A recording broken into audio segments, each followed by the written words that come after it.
Assalamu alaikum students. Today we are going to discuss a new topic that is electron affinity. With a possible question regarding this topic is define electron affinity, why it increases in a period and decreases in a group in the periodic table. Okay board के point of view से इसकी क्या worth है ये आपको यहाँ से पता लग जाएगा। इम्पॉर्टेंट है ये जितने भी ट्रेंड्स हैं इनमें से कोई ना कोई लॉन्ग क्वेश्चन के लिहाज से पूछा जाता है। ठीक है, लाजमी इसमें से एक लॉन्ग क्वेश्चन आता होता है, तो इसलिए आपने इसको बिल्कुल कोई एक ट्रेंड भी जो है इसमें से स्किप नहीं करना। ओके सबसे पहले हम डिफाइन करेंगे इलेक्ट्रॉन अफिनिटी को। अफिनिटी का मतलब क्या होता है? अफिनिटी का मतलब होता है अट्रैक्शन। ठीक है, और इलेक्ट्रॉन अफिनिटी का क्या मतलब है? इलेक्ट्रॉन के लिए अट्रैक्शन। ठीक है, तो इसलिए इलेक्ट्रॉन अफिनिटी का क्या मतलब है? कोई भी एटम जो कि किसी इलेक्ट्रॉन को अपनी तरफ अट्रैक्ट करने की जो एबिलिटी रखता है उसको हम क्या कहते हैं? इलेक्ट्रॉन अफिनिटी कहते हैं।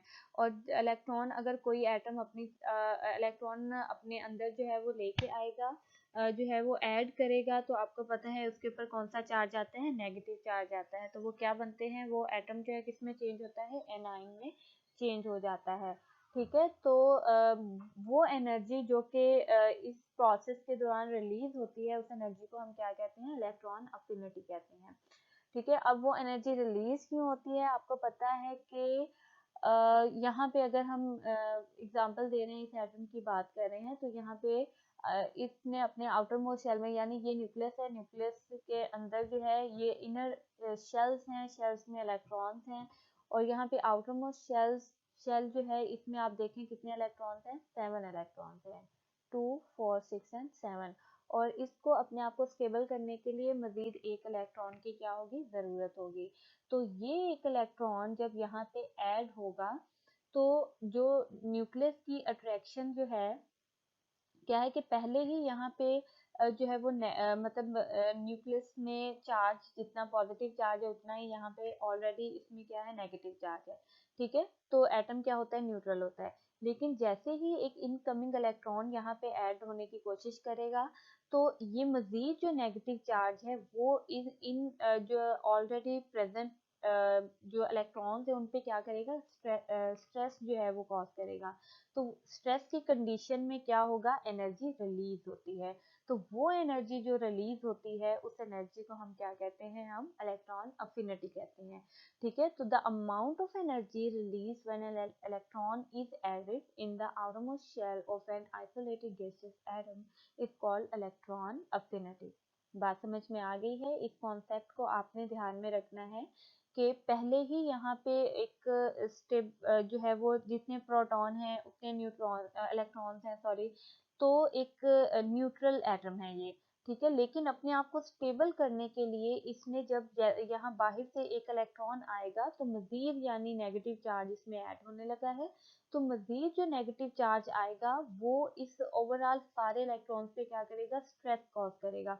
तो उस स्ट्रेस की कंडीशन में एनर्जी क्या होती है? इस एटम से रिलीज होती है। ठीक है, और वो जब कभी जो एक कोई इलेक्ट्रॉन ऐड होता है तो हमें क्या पता है कि उस केस में क्या बनते हैं? एनाइन फॉर्मेशन होते हैं। तो एनाइन फॉर्मेशन के दौरान जो है एनर्जी रिलीज होती है। ठीक है, तो the amount of energy release when an electron is added in the outermost shell of an isolated gaseous atom is called electron affinity. Okay, now we will discuss the example of fluorine over here. आपको पता है कि electron जो atomic number है fluorine का वो क्या है? 9 है। अगर आप यहाँ पे इलेक्ट्रॉनिक कन्फिग्रेशन इसकी करते हैं तो फर्स्ट शेल में 2 इलेक्ट्रॉन्स हैं, और नेक्स्ट देखें 2 4 6 7 इलेक्ट्रॉन्स है, और इसने अपने आप को स्टेबल करना है तो आउटर मोस्ट शेल में 8 इलेक्ट्रॉन्स करने हैं। तो कितनी एनर्जी रिलीज होगी जब एक इलेक्ट्रॉन ऐड होगा फ्लोरीन के अंदर?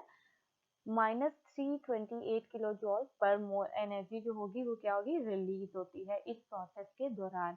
तो इस एनर्जी को हम क्या कहते हैं? इलेक्ट्रॉन के लिए इलेक्ट्रॉन अफिनिटी कहते हैं। ओके, प्रीवियस जो हमारा टॉपिक था उसमें आपने देखा होगा कि एनर्जी जो है रिक्वायर होती है। ठीक है, एनर्जी की ज़रूरत होती है, एनर्जी लगाना पड़ती है, तो वो एनर्जी जो लगाना पड़ती है उसको हम क्या किस साइन से शो करते हैं, पॉजिटिव साइन से शो करते हैं। और अगर एनर्जी रिलीज होती है तो उसको हम किससे शो करते हैं, नेगेटिव से शो करते हैं। ठीक है, तो यहाँ पे जो एनाइन फॉर्मेशन हो रही है, इस केस में इलेक्ट्रॉन अफिनिटी के केस में एनाइन की फॉर्मेशन हो रही है। यहाँ पे देखें एटम से एनाइन फॉर्मेशन हो रही है। और प्रीवियस जो हमने वीडियो देखी थी आयनाइजेशन एनर्जी के केस में, वहाँ पे सोडियम की अगर आप एग्जांपल दे रहे थे तो वहाँ पे सोडियम जो आपने देखा था एटम से इलेक्ट्रॉन रिमूव होता है, तो फर्स्ट आयनाइजेशन एनर्जी को जब हमने डिस्कस किया तो वहाँ पे केटाइन फॉर्मेशन होती है। तो ये बात भी आपने याद रखना है एमसीक्यू के पॉइंट ऑफ व्यू से, कि इस तरह के ट्रिकी क्वेश्चंस आपसे पूछे जा सकते हैं कि किस में जो है वो केटाइन फॉर्मेशन हो रही है, किस में एनाइन फॉर्मेशन हो रही है। Okay, the unit of measurement क्या है, the unit of electron affinity kilo joule per mole है, जिस तरह हमने प्रीवियस आयनाइजेशन एनर्जी के केस में पढ़ा था। Okay, now we will discuss the trends of electron affinity. Okay, first of all, we will discuss the trend of electron affinity in periods. जिस तरह हम कहते हैं कि horizontal rows are called periods और vertical columns are called groups, तो यहाँ पे हम periods को discuss कर रहे हैं। तो left to right जब move करते हैं तो ट्रेंड क्या आता है कि इलेक्ट्रॉन अफिनिटी जो है वो क्या होती है, इंक्रीज होती है। अब इलेक्ट्रॉन अफिनिटी क्यों इंक्रीज होती है, उसकी क्या रीज़न है, उसकी जो है वो रीज़न ये है कि जिस तरह left to right atomic size का हम देखते हैं कि force of attraction, electrostatic force of attraction जो है वो इंक्रीज होती जाती है। अपने इलेक्ट्रॉन्स को जो outermost shell size reduce होता है, जो साइज रिड्यूस होता है एटम्स का, आपने देखा होगा कि अपने इलेक्ट्रॉन्स को अपनी तरफ जो है वो अट्रैक्ट करता है जब न्यूक्लियस, तो साइज क्या करता है, कॉन्ट्रैक्ट करता है। तो जब साइज कॉन्ट्रैक्ट करता है इसका मतलब है वो अपने इलेक्ट्रॉन्स को अपनी तरफ अट्रैक्ट करने की तो एबिलिटी रखता ही है वो न्यूक्लियस, लेकिन वो बाहर से आने वाले इलेक्ट्रॉन्स को भी अपनी तरफ जो है वो अट्रैक्ट करने की एबिलिटी रखता है। ठीक है, तो इसलिए आउटर मतलब जो आउटर मोस्ट शेल में मौजूद इलेक्ट्रॉन्स जो है उसके लिए भी अट्रैक्शन है, और जो है इनकमिंग इलेक्ट्रॉन जो है उसके लिए भी उसकी अट्रैक्शन ज़्यादा होती जाती है। ठीक है, जिस तरह साइज कम होता जाता है, फोर्स ऑफ अट्रैक्शन बढ़ती जाती है, तो वो अट्रैक्शन ना सिर्फ अपने इलेक्ट्रॉन्स के लिए बढ़ती जाती है बल्कि कोई अगर बाहर से कोई इलेक्ट्रॉन आ रहा है तो उसके लिए भी वो अट्रैक्शन और ज़्यादा बढ़ जाएगी। तो left to right size decrease हो रहा होता है, लेकिन जो है इलेक्ट्रॉन के लिए अफिनिटी जो है वो क्या होती जाती है, अट्रैक्शन जो है वो इंक्रीज होती जाती है। ओके, ये रीज़न हम दोबारा से देख लेते हैं। The reason for this increase is the size of atom decreases in the period the attraction of nucleus for the incoming electron increases। ठीक है, तो इसमें हम क्या कहते हैं कि more is attraction for the electron, more energy will be released। और जितनी अट्रैक्शन ज़्यादा होगी, जितने ज़्यादा इलेक्ट्रॉन जो है वो इनकमिंग इलेक्ट्रॉन ज़्यादा आने की कोशिश करेंगे, स्ट्रेस ज़्यादा पड़ेगा, स्ट्रेस ज़्यादा इलेक्ट्रॉन्स पे पड़ेगा तो ज़्यादा एनर्जी रिलीज होगी। पीरियोडिक टेबल में इसका क्या ट्रेंड है, left to right electron affinity increase होती है in period. Okay, now we will discuss the trends in groups में क्या होता है, साइज इंक्रीज हो रहा है, साइज इंक्रीज हो रहा है तो इसका मतलब है कि अपने इलेक्ट्रॉन्स के लिए भी इलेक्ट्रोस्टैटिक फोर्स ऑफ अट्रैक्शन कम है। ठीक है, न्यूक्लियस की अपने आउटर मोस्ट इलेक्ट्रॉन्स के लिए अट्रैक्शन कम है, तो उसने बाहर वाले इलेक्ट्रॉन्स को तो क्या ही अट्रैक्ट करना है। ठीक है, तो हम क्या कहते हैं कि टॉप टू बॉटम जो है वो इलेक्ट्रॉन के लिए अफिनिटी जो है वो रिड्यूस होती जाती है, डिक्रीज होती जाती है। ठीक है, अब with the increase in size of atom shielding effect increases, that result in poor attraction for the incoming electron, less energy is released out।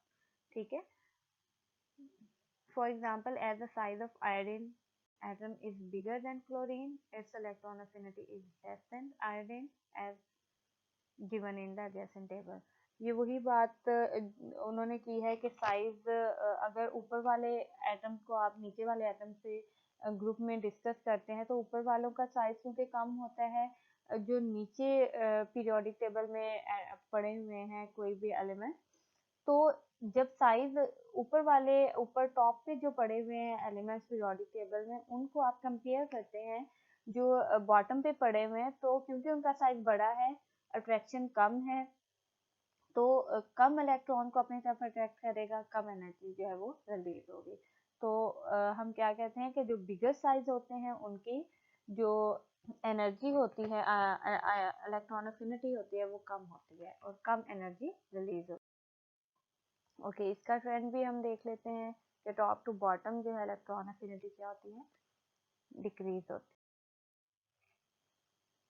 Okay students, आपने इस टॉपिक को भी जो है इसमें से भी जितने पॉसिबल आप एमसीक्यूज बना सकते हैं आपने बनाने हैं। इसमें से भी आपने शॉर्ट क्वेश्चन मैक्सिमम जितने बना सकते हैं आप बना के रख लें अपने असेसमेंट पॉइंट ऑफ व्यू से, ताकि नेक्स्ट टाइम जब भी आप इस टॉपिक को पढ़ें आपको कोई प्रॉब्लम ना हो। Thank you so much.